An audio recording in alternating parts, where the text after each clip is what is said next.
नमस्कार दोस्तों। बसपा में अब बदलाव होता दिख रहा है। बहुजन समाज पार्टी की रणनीति बदलती जा रही है। बहुजन समाज पार्टी पिछले दौर जैसी अब नहीं दिखेगी। बहुजन समाज पार्टी ने 30 साल बाद अपना परिवर्तन किया है। जिस तरीके से बहुजन समाज पार्टी में दर पे दर नुकसान होता दिख रहा है, जिस तरीके से बहुजन समाज पार्टी में राजनीति बदलती जा रही है और कुछ समय से बहुजन समाज पार्टी में कुछ खास अच्छा नहीं चल रहा, लेकिन बहुजन समाज पार्टी में अब रणनीति बदली है। 30 साल बाद बहुजन समाज पार्टी में भाईचारा कमेटी बनाने की आदेश पर 25 मार्च को बसपा सुप्रीमो मायावती जी ने बैठक बुलाई है। उस बैठक में 25 मार्च को बैठक होगी। उसमें नए संदेश दिए जाएंगे। बसपा को मजबूती देने के लिए नेताओं को बुलाया है और जो मंडल कोऑर्डिनेटर थे, मंडल स्तरीय पदाधिकारी थे और जिला स्तरीय पदाधिकारी थे, जिला अध्यक्ष थे, उनको बुलाया है। और भाईचारा कमेटी फिर से बहुजन समाज पार्टी 30 साल बाद अब स्टार्ट करने जा रही है। फिर से वही चलेगा जो कैडर में चलता था।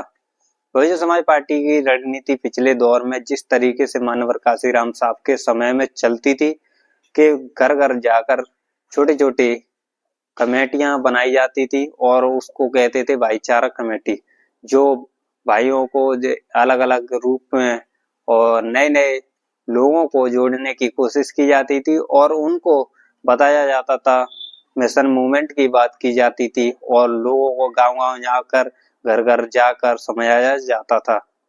उससे वही समय फिर से बसपा में लौट कर आ रहा है।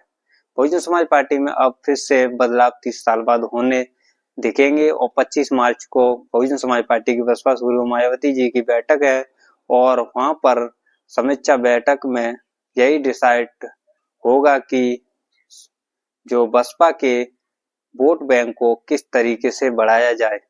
2027 की रणनीति चलेगी और 2027 के लिए बहुजन समाज पार्टी भी अपनी कमर कस चुकी है और बहुजन समाज पार्टी ने अब नई रणनीति बना दी है। बहुजन समाज पार्टी फिर से खड़ा होने के लिए, अपनी मजबूती बनाने के लिए भाईचारा कमेटी बनाने जा रही है और जिस तरीके से समाजवादी पार्टी को झटका देने के लिए बहुजन समाज पार्टी की रणनीति बनी बरकरार दिखेगी। आपने देखा होगा कि जिला स्तरीय बैठक और जिला स्तरीय जिस तरीके से भाजपा के जिला अध्यक्ष बनाए गए और उनमें से एससी कैटेगरी के सबसे ज्यादा दलित कैटेगरी से कम लिए गए हैं। 5 जिला अध्यक्ष बनाए गए हैं और कांग्रेस ने भी इसी रूप में, जिस तरीके से कांग्रेस ने अपना पक्ष रखा, उसमें भी यही दिखा कि जो विचारधारा अलग होती है और राजनीति अलग होती है और कांग्रेस अपनी विचारधारा पर अब भी चल रही है, जो कि ब्राह्मणवादी विचारधारा पर कांग्रेस मौजूद अब भी दिख रही है और उसी तरीके से बीजेपी भी कम नहीं दिख रही है। बीजेपी ने अपने जिला अध्यक्ष 5 बनाए हैं और उसी तरीके से कांग्रेस ने भी अपने जिला अध्यक्ष 5-6 ही बनाए हैं। उससे ज्यादा कांग्रेस के जिला अध्यक्ष एससी से उनको लाने में और ले जाने में ज्यादा सक्षम नहीं दिखे।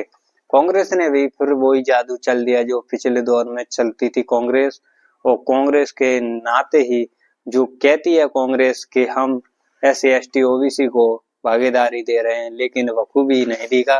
जो ब्राह्मण जातियों से उन्होंने 25 से 29 तक जिला अध्यक्ष रखे और ऐसे ही उस तरीके से बीजेपी ने भी रखे।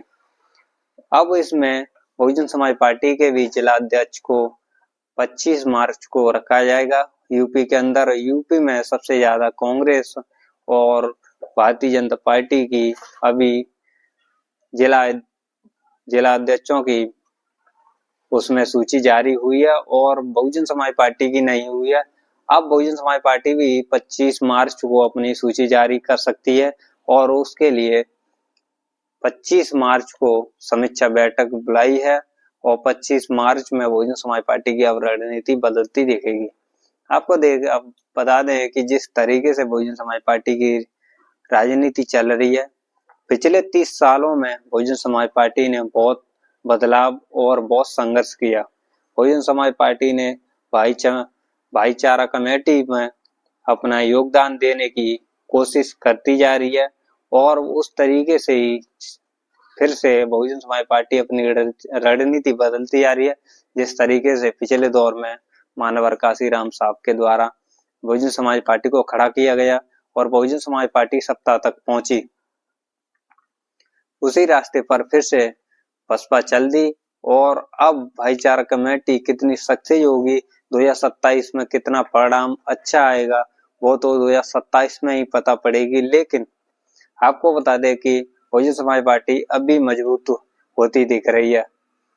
आप बहुजन समाज पार्टी के समर्थक हैं तो आप इस वीडियो को ज़्यादा से ज़्यादा शेयर करें और वीडियो को लाइक करें।